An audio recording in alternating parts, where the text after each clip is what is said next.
जय राम जी की दोस्तों, आज हम सर के पास आए हैं, राजेश सर के पास। तो सर, हमारा ये सवाल है कि जैसे महिलाओं के साथ कौन-कौन से फ्रॉड होते हैं? महिलाओं के साथ अगर हम साइबर क्राइम की बात करें तो महिलाओं के साथ एक तो स्टॉकिंग हो सकती है। स्टॉकिंग कैसे? उनका पीछा किया जा सकता है उनके सोशल मीडिया प्लेटफॉर्म के जरिए, उनके इंस्टाग्राम, उनके फेसबुक, क्योंकि कई लोग बड़े हैबिचुअल होते हैं अपनी हर एक्टिविटीज़ का फ़ोटो खींच के, सेल्फी खींच के, I am enjoying my trip, I am going to Goa और इस तरह के मैसेज डालते हैं, फ़ोटो डालते हैं। तो स्टॉकिंग की जा सकती है उनके फ़ोटो के माध्यम से और उनको पता नहीं होता कि वो जो फ़ोटो होगा, फ़ोटो जब वो डालते हैं तो उनकी जीपीएस लोकेशन चली जाती है और कोई भी उन तक पहुंच सकता है। तो एक स्टॉकिंग थ्रू अ सेल्फी, इस तरह का फ्रॉड हो सकता है। दूसरा, इनके साथ इनके कोई फोटो वीडियो को वायरल करने की धमकी देकर या साइबर बुलिंग कर सकता है इनके साथ और इनको परेशान कर सकता है, डिफेम कर सकता है।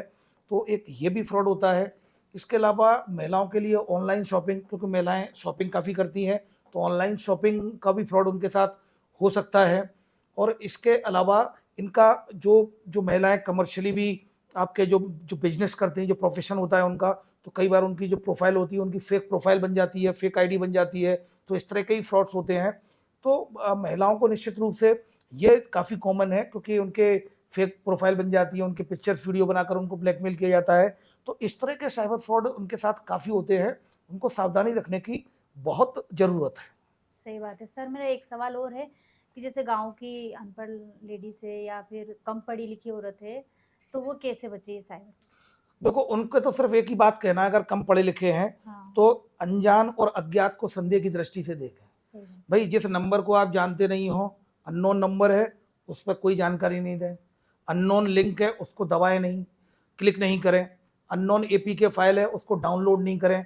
हमें जिनको नहीं जानते हैं उनको हमें एंटरटेन नहीं करना है, उनको हमें कोई भी रेस्पॉन्स नहीं देना है। तो इससे जो देहात की महिलाएं हैं वो अपना बचाव कर सकती हैं। कोई भी फ़ोन आए, नमस्कार माता जी, मैं एसबीआई बैंक से बोल रहा हूँ, आप अपना केवाईसी अपडेट करनी है, जरा वो बताओ, एक ओटीपी आएगा, ओटीपी बताओ। तो उनको ये बोलना है कि आपको फ़ोन पर किसी को भी अपनी गोपनीय जानकारी, कोई भी जानकारी नहीं देनी है। ये उनके लिए मूल वाक्य रखना है कि आपको किसी भी अनजान व्यक्ति को कोई जानकारी नहीं देनी है, चाहे वो कॉल आए, चाहे वो एसएमएस आए, चाहे वो व्हाट्सअप आए। आपको कोई भी जानकारी किसी भी अनजान व्यक्ति से, अनजान नंबरों से, अनजान लिंक पर या अनजान एपी की फाइल से शेयर नहीं करनी है। अगर ये बताएंगे तो देहात के लोग भी अपना ख्याल रख पाएंगे। हाँ, तो सर, एक सवाल ये है कि जो महिलाओं के साथ फ्रॉड होते हैं, उनके क्या सावधानी रखनी चाहिए? देखिए, सावधानी तो ये है हाँ, कि जैसे कि मैंने आपको बताया, इनको ऑनलाइन स्टॉक किया जा सकता है, हाँ, इनका पीछा किया जा सकता है।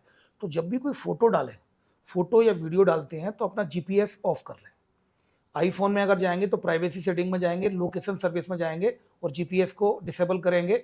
और एंड्रॉयड फ़ोन में जाएँगे तो जियो टैगिंग को वहाँ जीपीएस डिसेबल कर लेंगे।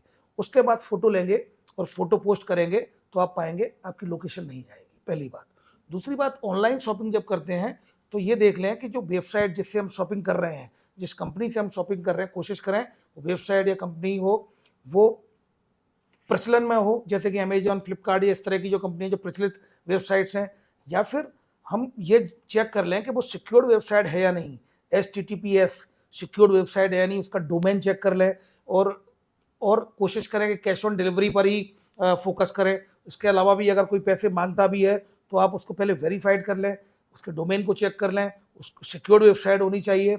और ये देख लें अगर वो ल्यूक्रेटिव ऑफर दे रहा है, आकर्षक ऑफर दे रहा है कि एक मोबाइल के साथ दूसरा मोबाइल फ्री, एक आईफोन की कीमत 25,000, तो ये मान के चलिए वो कहीं ना कहीं आपको लालच दे रहा है और आपको इस ट्रैप में फंसा लेगा। तो कभी भी ल्यूक्रेटिव आकर्षक जो ऑफर आते हैं उनमें नहीं फंसना है, उनको पहले से वेरीफाइड करना है, उसके बाद ही आगे बढ़ना है। ये ऑनलाइन शॉपिंग में है। इसके अलावा आप जो सोशल मीडिया प्रोफाइल बनाती हैं अपनी, इंस्टाग्राम हो या फिर फेसबुक हो या व्हाट्सअप हो, तो इसका 2 स्टेप वेरिफिकेशन करें, जिससे कि अगर आपका 2 स्टेप वेरिफिकेशन होगा तो कम से कम आपका मोबाइल हैक होने से बच जाएगा, तो फेक प्रोफाइल बनने से मतलब हैक होने से बच जाएगी।